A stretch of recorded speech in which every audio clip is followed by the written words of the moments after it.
কবির আর আরিয়ান নিজের বন্ধু মেঘের সাথে গঙ্গাপুর আসে। কবির আর আরিয়ানের বাবা তাদেরকে মনস্টার মেঘের সমস্ত কাহিনী বলে। কালসুন নামের একটা হাওয়ার জাদুঘর ছিল, যে আকাশে থাকতো। ও নিজের হাওয়ার দ্বারা দুর্দান্ত সব বাদলগুলো তৈরি করত, আর গ্রামে বারিশও হতো তখন। আর গ্রামের লোকেরা ওর বাদলের খুব প্রশংসা করত, আর কালসুন্ড ওদের খুশিতে নিজেও খুশি হতো। কিন্তু একদিন গ্রামের কয়েকজন লোক মিলে ওর একটা বিশেষ বাদল নিয়ে হাসি ঠাট্টা করে। তার ফলে যেটা কেউ খুব পরিশ্রম করে তৈরি করেছিল, এর ফলে কালসুন্ডর মনটা একেবারে ভেঙে যায়। ও মনে করলো যে গ্রামের লোকেরা ওর শিল্পকে নিয়ে ঠাট্টা করছে। ও খুব রেগে যায় আর নিজের জাদু শক্তি তখন ছেড়ে ফেলে। ওর রাগের ফলে একটা কালো বাদলের রূপ নিয়ে নেয়।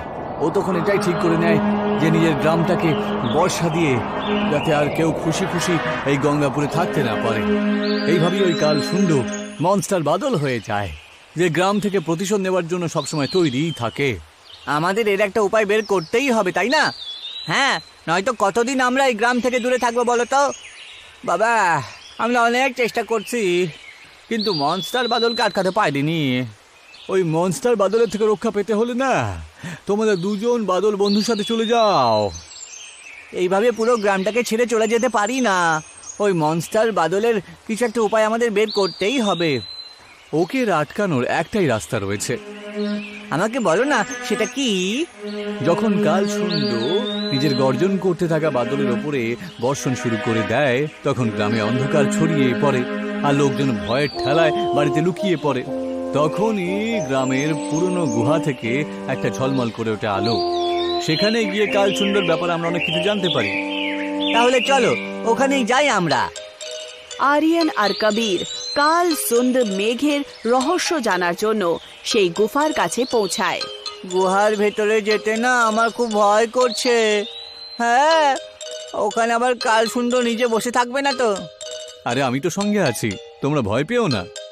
আরিয়ান, কবির আর মেঘ তিনজনই গুফার ভেতরে যায় আর দেখতে পায় যে ভেতর থেকে আলো আসছে। তারা আলোর দিকে রওনা দেয়। অনেক ভেতরে যাওয়ার পর তারা একটা ছোট্ট পরী চন্দ্রিকাকে দেখতে পায়। তার চমৎকার পাখা ছিল।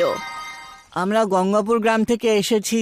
কালসুন্ড বাদলের রহস্যটা জানতে চাই আমরা। আমি তার ব্যাপারে কোনো রহস্য জানি না। তাহলে যখনই এই কালসুন্ড গঙ্গাপুরের ওপরে বর্ষণ করতে থাকে, তখন এই গুহা থেকে একটা আলো বেরোয় কেন? আমি তো সেটা জাদু দিয়ে আটকানোর চেষ্টা করতাম, গঙ্গাপুরবাসীদের বাঁচানোর চেষ্টা করতাম, কিন্তু ও খুবই শক্তিশালী। আমি গ্রামবাসীদেরকে তার হাত থেকে বাঁচাতে পারবো না। পরীর কথা শুনে কবির আর আরিয়ান খুব উদাস হয়ে যায়। যদি কালসুন্ড বাদলকে আটকানোর কোনো উপায় যদি আপনি জেনে থাকেন, তাহলে প্লিজ আমাদেরকে বলুন, নয়তো আমাদের পুরো গ্রামটাকে শেষ করে ফেলবে ও।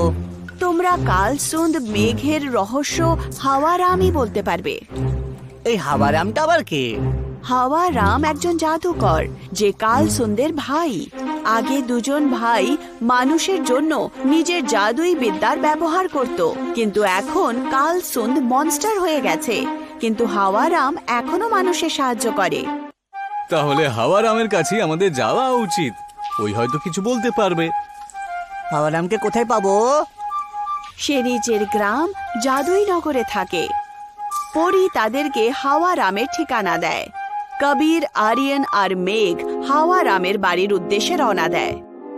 কবির আর আরিয়ান নিজের বন্ধু বাদলের সাথে জাদুই নগর পৌঁছে যায়। সেখানে কবির আর আরিয়ান দেখতে পায় যে জাদুই পাখাওয়ালা জানোয়ার হাওয়াতে উড়ছিল। এই দেখেছো, এখানে তো বেড়ালদেরও পাখা রয়েছে, ওরা উড়ছে। হ্যাঁ, ওই দেখ, এখানে তো বাড়িগুলো উড়ছে রে। কবির আর আরিয়ান জাদুই নগর দেখে আশ্চর্যে ভরে ওঠে। তারা দেখতে পায় যে একটা লোক নিজের জাদু দিয়ে বেড়াল হয়ে যায়। এই জাদুনগর তো বেশ দুর্দান্ত দেখছি। হাওয়ারামের বাড়িটা খোঁজার বদলে আমার তো ইচ্ছে করছে যে এখানে একটুখানি ঘুরে নি। আমরা পরেও তো ঘুরতে পারি, আগে হাওয়ারামের বাড়িটা খুঁজতে হবে। জাদুই নগরের সমস্ত বাড়ি প্রায় একই রকমের। আরিয়ান, কবির আর মেঘ খুব কনফিউজ হয়ে যায় যে হাওয়ারামের বাড়ি কোনটা। তখনই তারা একজন বয়স্ক লোককে দেখতে পায়। এই যে সাধু বাবা, এই ঠিকানাটা একটু বলুন তো।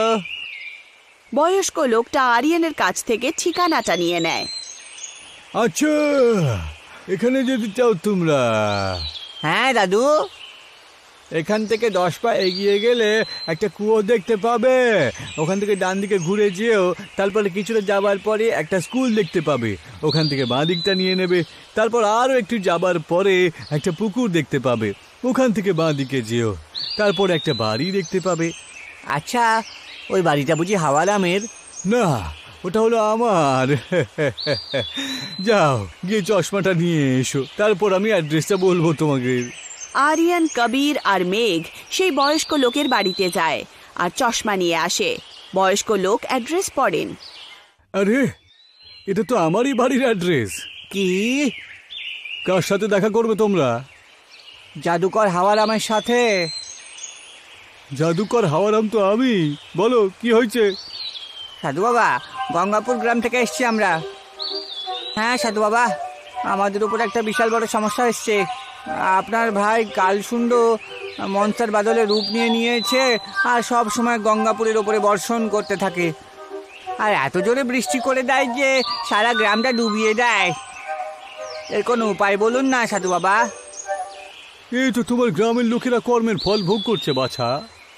আগে আমরা দুজন ভাই গঙ্গাপুরের ভালোর জন্যই তো কাজটা করতুম। যখনই তোমাদের গ্রামের লোকেদের প্রয়োজন পড়তো, আমরা আমাদের জাদু দিয়ে বৃষ্টি করিয়ে দিতাম। কিন্তু একদিন গ্রামের কয়েকজন লোক মিলে আমাদের এই শিল্প নিয়ে মজা করে, জানো? কিন্তু বাবা, কয়েকজনের ভুলের জন্য সারা গ্রামের লোক কেন ভোগ করছে বলুন তো? আমি আমার ভাইকে অনেকবার তো বুঝিয়েছি যে কয়েকজনের খারাপ কর্মের ফল সারা গ্রামের লোককে কেন দিচ্ছিস, কিন্তু ও আমার কোনো কথাই তখন শোনে না। ও একজন মনস্টার হয়ে গিয়েছে। যদি কোনো উপায় বলতে না পারেন, তাহলে আমাদের গ্রাম গঙ্গাপুরের কোনো চিহ্নই থাকবে না আর। দাঁড়াও, একটা উপায় আমি তোমাদের বলছি। হাওয়ারাম একটা জাদু করে। তার হাতে দুটো ধনুষ আর বাণ চলে আসে। হাওয়ারাম সেই ধনুষ আর বাণ কবির আর আরিয়ানকে দিয়ে দেয়। এই ধনুক আর তীরটা তোমরা দুজন সামলে রেখো।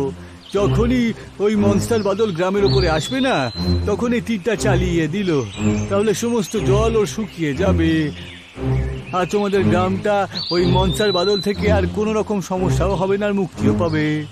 কিন্তু এই মনস্টার বাদল অনেক জোরে পালিয়ে যায়, তো আমিও তোকে ধরতে পারি না। তাহলে ওর উপর তীর কি করে চালাবে এরা? আমি একটা মন্ত্র বলছি তোমাদেরকে, যার ফলে তোমাদের দেহেতে পাখা বেরিয়ে আসবে আর তোমরা মনস্টার বাদলের সমতুল্য ভাবে উঠতে পারবে। কোমল কোমল হাওয়া আর তারাদের ঝলমল বন্ধুত্বের জাদু নিয়ে আসে পাখনাদের সঙ্গে। মেঘ সেই মন্ত্রটা পড়ে আর তার পাখনা বেরিয়ে আসে। আরিয়ান, কবির, আমার উপরে উঠে পড় তোরা। ওই মনস্টার বাদলটাকে উচিত শিক্ষা দিতে যাই আমরা এবার। আরিয়ান আর কবির মেঘের ওপরে বসে যায়। মেঘ হাওয়ায় উড়ে যায়। আরিয়ান আর কবিরের হাতে সেই ধনুষ আর বাণ ছিল। মনস্টার মেঘ তাদেরকে দেখে পালাতে শুরু করে। এইবার আর তুমি রক্ষা পাবে না কালসুন্ড। মনস্টার মেঘ তাদের ওপরে বিদ্যুৎ চালায়, কিন্তু মেঘ নিজের পাখার সাহায্যে দ্রুত গতিতে উড়ে কবির আর আরিয়ানকে বাঁচিয়ে ফেলে। কবির আর আরিয়ান দেখতে পায় যে মনস্টার মেঘ এগিয়ে আসছে। এখন দুজনই তীর চালায়। তীর থেকে আগুন বেরিয়ে আসে, যা মনস্টার মেঘের সমস্ত জল শুষে নেয়। কালো মনস্টার মেঘ সাদা রঙের হয়ে যায় আর তারপর ধুঁয়ো হয়ে উড়ে যায়। কবির আর আরিয়ান দুজনই খুশির চোটে লাফিয়ে ওঠে। থ্যাংক ইউ বন্ধু। আর এতে থ্যাংক ইউর কি আছে? তোমাকে ছাড়া আমরা আমাদের গ্রামটাকে মনস্টার বাদলের থেকে রক্ষা করতে পারতাম না। আচ্ছা ঠিক আছে, তোমাদের গ্রামে ফিরে যাই। আরিয়ান কবির নিজের বন্ধু মেঘের সাথে গ্রামে পৌঁছায়। ওখানে রোদ উঠেছিল। অনেক দিন পর গ্রামবাসীরা রোদ তাপছিল। মনস্টার মেঘের ছায়া এখন গ্রামের ওপর থেকে সরে গেছে। গ্রামের লোকেরা খুব খুশি। খুশির চোটে সবাই নাচছে।